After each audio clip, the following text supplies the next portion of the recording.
Good evening. Today is the 30th day of January 2017. We are continuing our series, Explorations in Savitri, with Alok. We are continuing also in the book 2, the book of the Traveler of the Worlds, Canto 6, Kingdoms and Godheads of the Greater Life. We are on page 196, the third line down from the top.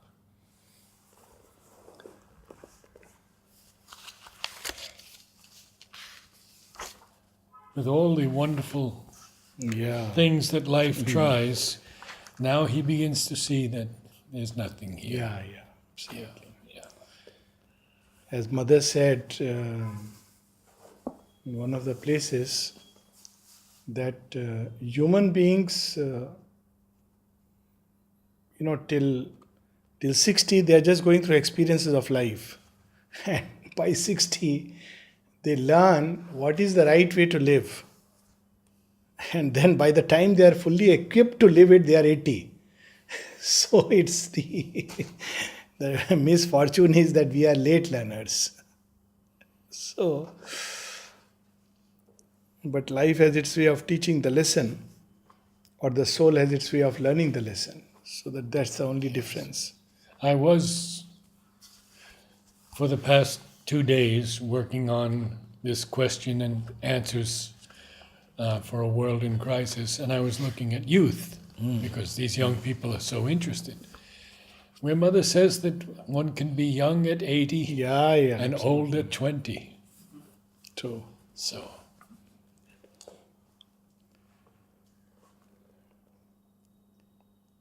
A fire to call eternity into time. Make bodies' joy as vivid as the soul's.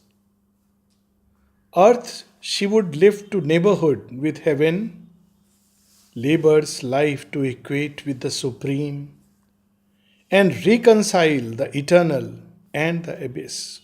Now, this looks very nice. Of course, it should be like that. The body must experience the joy of the divine. And there should be a link between the abyss and the heights. It's no use just simply escaping into the supreme above. There must be that truth, that beauty, that grandeur, that glory created here, a heaven upon earth. And there have been people who have tried it, several peoples. I mean, today in India, we have Gandhiji's, the day of he died, he was shot. Again, a kind of a sentimental idealism that things should be like this, things should be like that. But it doesn't work out. And the reason is that we catch a glimpse of that truth in the mind and the life. It is a reflected truth, it's not the real thing. It's like the moon, it's a reflected light. There's nothing like the light of the moon. And we can write romantic poetry based on the light of the moon. But as Arjava did. But that's it. It ends there. So that is the problem of life, that it can dream, it can imagine, it can attempt. And it attempts. It attempts in a number of ways. But it doesn't succeed because that true basis is missing. That one single thing which changes everything. And that's why all those who have gone beyond, they've always said that first strive for that one true thing. Dilip Kumar Roy had this problem, so he would often ask Sri Aurobindo, he said, well, there are those who walk alone on the path. There are some who like to carry the baggage. So, fine, it's up to them. Don't disturb them. But one day one learns that eventually you have to first get there by yourself. Then the rest of it can work out. And that's what we see in Mother and Sri Aurobindo's life. And that is the difficult part. Her pragmatism of the transcendent truth fills silence with the voices of the gods. But in the cry, the single voice is lost. I read a beautiful story, I think I recounted it, about Narada's, you know, Narada asks the Lord, tell me about Maya. He says, fetch me a glass of water. I'm running through the story in brief. So Narada goes to fetch a glass of water from a well where he falls in love with a maiden and ends up eventually marrying her, having children. And he's very happy. He's saying, God is so kind, so merciful. He has given me such a beautiful life, lovely wife, lovely children. And one day there is a tragedy and all of them suddenly die in a great fire. And that night he is tossing and turning in the bed, saying, but why, my Lord? Why are you so cruel? And he hears that single voice in his heart, but Narada, I am still thirsty. I'm still thirsty.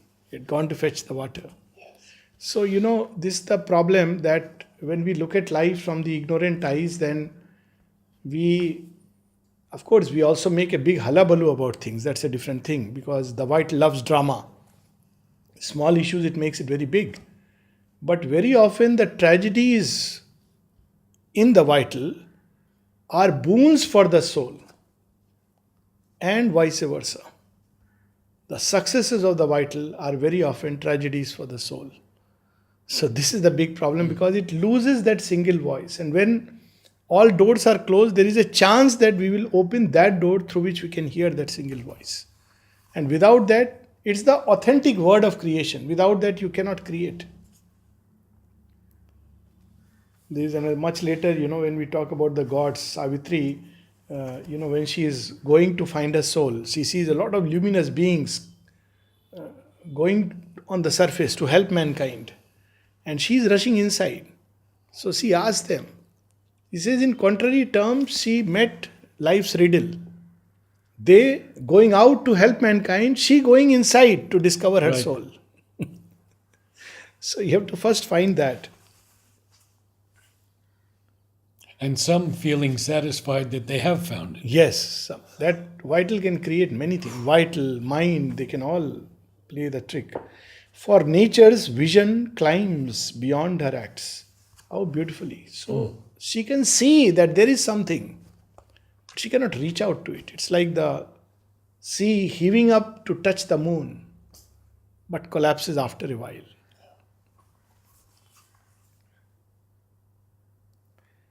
A life of gods in heaven she sees above.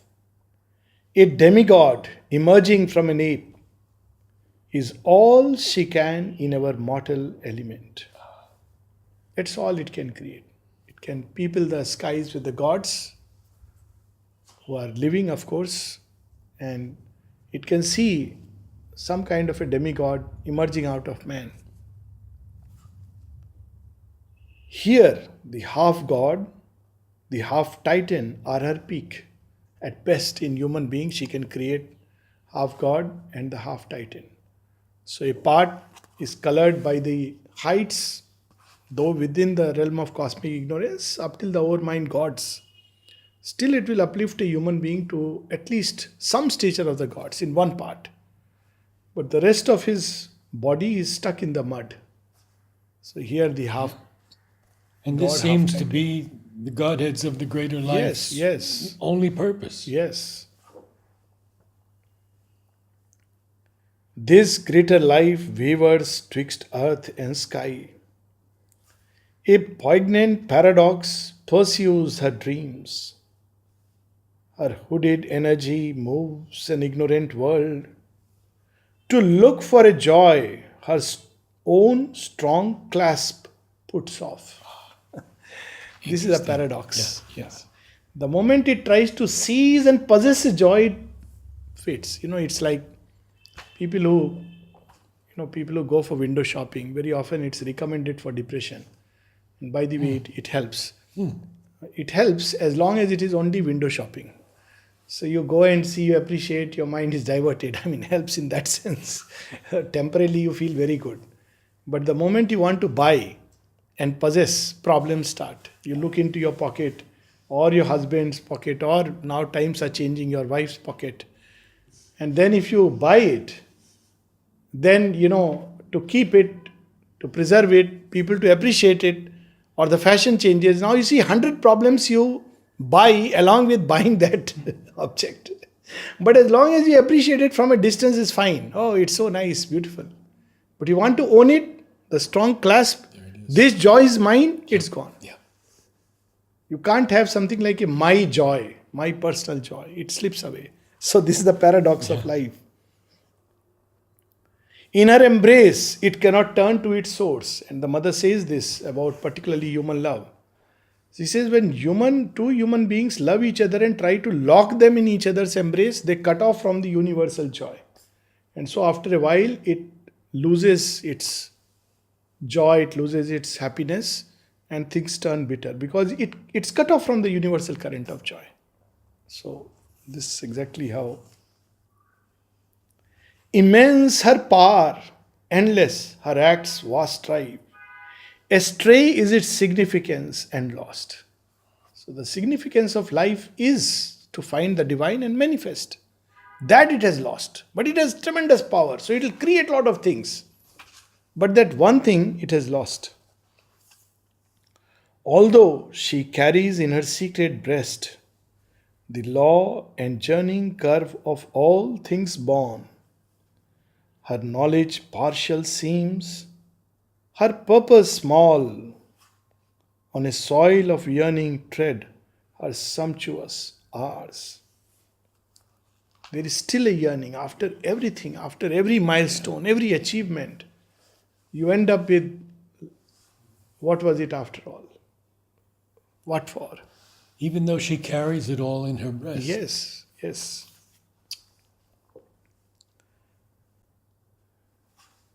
A laden nescience weighs the wings of thought. Her power oppresses the being with its garbs. Her actions prison its immortal gaze. So the reason is that it's not yet freed from the clutch of the inconscience. That still holds its feet, its roots within its grasp and can any day pull down its superstructures. This is the problem. That's why Sri Aurobindo, to establish the new creation, digs deep and deep and deep. And that's why marvelous, fantastic experiences have to be suspect. Mother speaks of that. In this yoga, there is no scope for anything else except truth creation, which means the roots also have to be true. Down into the soil, and the force doesn't spare. It labors and labors till the solid foundation is built. That's why Sri Aurobindo insists on equanimity, peace, calm as the first foundation of yoga, and not to build superstructures of dreams, half imaginations, half experiences, half fantasies, because unless this is deep and true, it will collapse. Yes. A sense of limit haunts her masteries, and nowhere is assured content or peace. For all the depth and beauty of her work, a wisdom lacks that sets the spirit free. Yeah. And this we see even with the gods, powerful beings. Still there are limits. Even they quarrel. Even they get jealous of each other, and sometimes even of human beings, because they realize their limits. The moment they see something or someone who can do better, who can go beyond their arc into the infinity of the sheer truth, they try to tie him down, pull him down, because they also realize they are limited beings. An old and faded charm had now her face. Ashupati is seeing through the entire gamut of life, and it's also true that, say, at a younger age, we get enchanted by many things. But as wisdom comes, as we grow, slowly that charm begins to fade away. There is a charm, but it cannot hold for long because it tends to, you can see through it. So old and faded charm, there is a charm. It's like your old dress which you are fond of at one point of time, but you realize, so it's like that. And palled for him her quick and curious lore, His wide soul asked a deeper joy than hers. So Ashapati is a yogi, so he has been able to see through this very fast. Otherwise, an average, ordinary humanity needs lives to understand this simple thing. Out of a deeded lines, he sought escape. So Ashapati knows now this is enough. I want to go beyond. Exactly. He's trying to tap. Which way? Where is the door? Where is the postern? Where is the gate? And this is a very interesting line. Yes. But neither gate of horn nor ivory, neither in hell there is a door, neither in heaven he finds a door. He just can't cross beyond this arc. All around it's as if he's surrounded. He found nor postern of spiritual sight. There was no issue from that dream-like space. Caught in a dream. And it can be really, if we come to think about it, that to be caught in a dream, it's such a helpless state. It may be a pleasant dream, it may be a nightmare. And imagine if you don't know how to end it, because in waking life, you at least know that you can close your eyes. But when your eyes are closed and you are dreaming, then we are not taught the way of simply opening the eyes. It's not given to us. We are caught in a dream. So look, the experience. And often we can't get out of We it can't get out of it. That until we wake up. until we wake up, which comes only by the touch of grace. Yes. Because we don't know that even that this is a dream and we have to wake up. This sense is not there. Yes. So, Now he gives us something different. yes, why don't read? Our being must move eternally through time. Death helps us not. Vain is the hope to cease. A secret will compels us to endure. So those who like to find an exit through death, they must know this. There is no exit. You can't escape by dying. You will end up in a worse nightmare.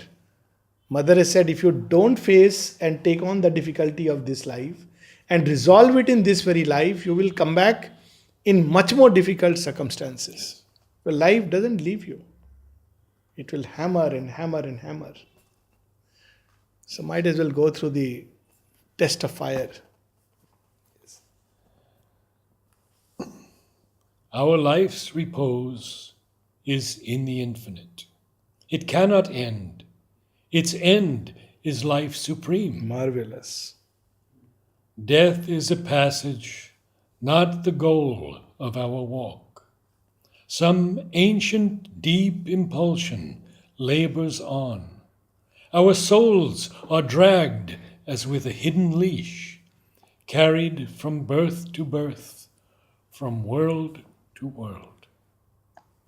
Our acts prolong after the body's fall the old perpetual journey without pause. That's what you were just saying. Yes. Only thing is that at this point we are still dragged by death, who is dragging us. But we have to give this leash now in the hands of the divine. That's the difference. But that has to be done very consciously. Yes. Tomorrow is Amrit Das, the day when he left the physical body. Our acts prolong even after body's death. So mother says that there are people who have died, they don't know they have died. And they continue to act in those domains as if they are alive. They will start living in hell because they believe they must go to hell. They have done great sins. There are people who create heavens of their own and they are trapped in it. So all kinds of things happen. Some of them continue to try and influence earthly life. Yes, that's in Savitri. And yes, and there are many interesting possibilities, he says. So with Amrita, it was very nice. So with Amrita, he told mother he wants to continue to help. So the mother kept him inner atmosphere, and she says, mostly he rests in me. Repose is in the infinite. But time to time he likes to help people who are on earth seeking. With Pavitrada, she says there was no ego. So it was completely formless. She had to give him a form so that he can continue to act. But that is a different kind of action, completely reposed in the infinite as well as acting upon earth. And I suppose those who have lived a life dedicated to the mother, even after death, the same thing happens. Recently, Chomdi has passed away, a year and a half back. And I was very close to her, many beautiful things, and she was working in mother's room. She's, after her passing away, sudden passing away, how she passed away, that was a story in its own right. But obviously, time to time, I would feel that, where is she? And, of course, she's with mother, but just to know. Till I saw two dreams in which I saw that she is actually working in mother's room. But this dream, this sense, was confirmed to me by somebody in the ashram who has occult vision and occult knowledge. He says, Chomdi went there and she asked mother, so now I don't have a body, what work shall I do? And mother told her, why? You continue to do the same work here. Now that means at another level, parallel to this universe, in the subtle physical, with Pavitra Das he said that he lives with Sri Aurobindo. I had given him an individuality and he comes here and rests with me in the subtle physical. So imagine, what all is possible, and death does not. Now, at the same time, she says there are people who are very attached to money. She says when they die, then the acts prolong after the body's death. So they go and start guarding their money. And usually some serpent, they take hold of some such creature. And this serpent, mother said, these are true stories. She said, I've actually seen. So this serpent actually goes and guards the wealth. Actually, it is not the serpent, but the force which has driven the serpent to go there and find a place. And she says, paradoxically, because of the serpent's presence, people end up finding it. Because, serpent is a serpent. At some point, people notice, kill the serpent, and poor fellow actually leads them to the wealth. So, we should be very careful. And the kind of life we live, imagine, at least now we have ways and access, we have friends, we have so many things we can do. But after departure, we will be caught and trapped by that consciousness which is haunting us while we are living in the body. So we should be so careful and so consciously try to put ourselves whole soul in the hands of the divine. Look at this, just one line. Our acts prolong after the body's fall. In a positive way also, Mother speaks of the musicians whose hands incarnate in another musician. And Pavitra Dachandi in a positive way. So if we have served the divine, we continue to serve. So there's the beauty of it. Yes. We should not worry. Sometimes people say, oh, what will happen in next life? Well, if in this life you have served the divine, why should you worry at all? It is his problem, his worry. So how beautiful it is. No silent peak is found where time can rest. This was a magic stream that reached no sea. I used to wonder, there are actually streams or rivers on earth which don't drain into the sea and are not born from the glaciers. And they have mysterious origins. Some of them are coming out of the mountains. And where do they go? They don't end up with the sea. Sometimes they will keep circuiting, go somewhere, or they will, of course, join some river, things like that. So this is a magic space where you are locked. You go down the river thinking you will end up with the sea, but you end up back on the same point. So it is actually a river, Shipra river in Madhya Pradesh, and they have a big mela around the river. And this river goes around almost like a parikrama. Comes back. So it's very funny that there are rivers like that. They don't actually end up in the sea. But they are there. They are like, they don't dry up like this. However far he went, wherever turned, the wheel of works ran with him and outstripped. Always a farther task was left to do. a beat of action, and a cry of search. Forever grew in that unquiet world. A busy murmur filled the heart of time. All was contrivance and unceasing stir. There was a restlessness, constant action, action, action without repose, without that true basis of action. 100 ways to live were tried in vain. And there it is. This is the tragedy, this is the irony. Maybe this one, maybe that one, maybe here, maybe there. At the end, in vain. A sameness that assumed 1,000 forms. Ah, this is new, this is correct, this is perfect. But at the end, you discover the same hollowness, sameness, the illusion. That 100 ways to live. Yeah. Nolini once told me when I wrote a long letter about the difficulties in Oroville, he said, "It need not be like that. She is trying 1,000 different ways." Yes, the Divine Mother knows all the ways. She makes sure eventually, Yes. if necessary, even shaking us up.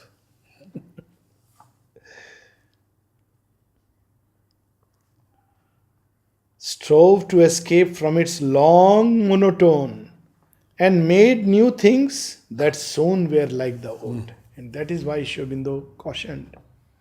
He said, I have no intention of giving my sanction to the old fiasco. Yeah, a new edition. New edition of the old fiasco and an old wine in a new bottle. Yeah. You see so many spiritual movements, but at the end they all become otherworldly, illusionist. So it's the same story, but being told to us in packaged with the modern mind.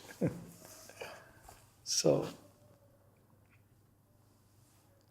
it's quite understandable. If you don't get past this zone, you end up with a sense of illusionism, because at the end you only say, life is meaningless.